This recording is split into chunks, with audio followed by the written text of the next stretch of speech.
Kastakli, wag po, sige po.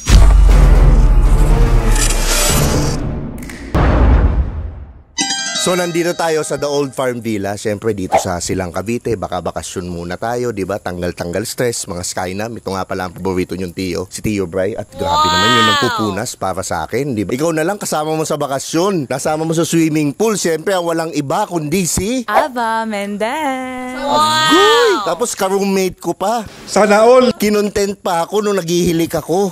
Ang tindi, di ba? Bago naman yung gagawin natin ngayon. Kasi siyempre, lagi na lang tayong puro interview. Ang tawag ko dito, wag po o sige po. Papakita ako ng mga picture. Sabihin mo lang kung wag po o sige po. Okay.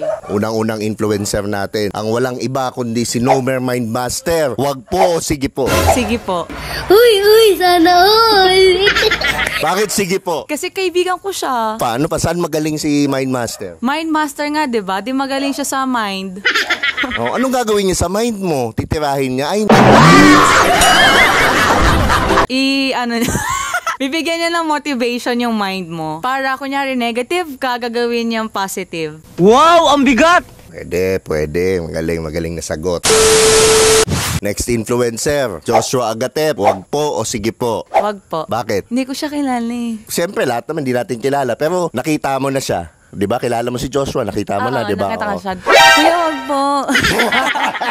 Hindi ko alam. Parang hindi ko siya feel. Kaibigan natin yan. Okay, see you soon. Next, Albert Nicolas. Wag po o sige po. Sige po. Sana all. Bakit sige po? Ang cute niya. Cute siya, Asian cutie. Oh, tsaka nakakatawa yan. Next, Real Talk Darbs. Wag po o sige po. Sige po. Bakit? Gusto ko yung mga payo niya tsaka yung mga motivation niya about sa career, business, and especially sa relationship. Gusto mo ba yung mga ganun lalaki magaling mag-advise? Hindi naman, pero actually yung love language and then yung girl language is alam niya. Ayun. Okay, so naminig nyo na. Dapat alam nyo yung love language, di ba? Tsaka girl language. Next, Oliver Posadas. Wag po o sige po. Wag po. Bakit? Kapatid ko yun eh. Pero halimbawa, hindi mo kapatid. For example, yan lang, pinakita ko yung picture. Wag po. Wag dahil. Hindi ko siya gusto. Tayo dyan. Buti na lang. Di, safe answer. Next, Pio Balbuena. Wag po o sige po. Wag po. Bakit? Kuya ko yan eh. Di ba gusto mo yun, yung wag kuya? Gago! Wag po, kuya. Tawa, hindi mo siya kuya. Wag po pa din? Okay. Tandaan niya ni. Ay, grabe. Ayaw sa matanda. Grabe. Next, Boss GK. Wag po, sige po. Sige po. Bakit? Masarap kasama. Tapos ano pa? Sa kama, kasama. Tapos lahat libre. Lahat nanlilibre pala si GK. Tapos GK. Tama, nanlilibre yan. Di ba last time nag-bonding tayo, Finn and Ko, siya nagbayad? Mabait yan.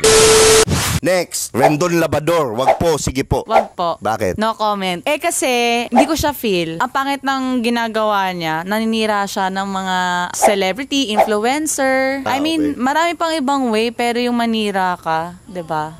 Mabait nga talaga si Aba, grabe. Parang nauhumali. Tang ina mo. Dami. Next question. Ito nga pala, pinali. Pag nakikita mo, ayan, nakikita mo ang pogi, di ba? Kalbo, yan. Siyempre ako, Tio Bry, wag po, sige po. Wag po. Bakit wag po? Wala akong tiwala sa'yo eh. Ay, grabe, wala kang tiwala. Nakikipag-roommate ka, wala kang tiwala. Tignan niyo yung mukha niya, guys. Mukha makatiwa-tiwala to. Grabe, oh. Grabe siya, oh. O, last na. At saka kapatid ko na to. Loko, sige, nakiss mo na si kuya mo. Last question. Kastakli, wag po, sige po. Wag po. Bakit? Wag po. Kilala kong kaliskis mo, oy. Okay, so dito na nga pala nagtatapos ang ating interview. Ito nga pala ang paborito niyong Tio, si Tio Bry.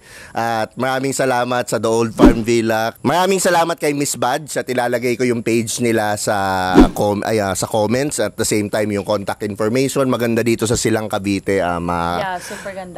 Tapos matatanggal yung stress nyo, nakaka-relax, pampamilya din. Di ba, meron silang 3 bedroom dito. Natanggal ba yung stress mo? Oo naman, happy. Ikaw yung na-stress ka eh. Oo, ang pangit mo katabi.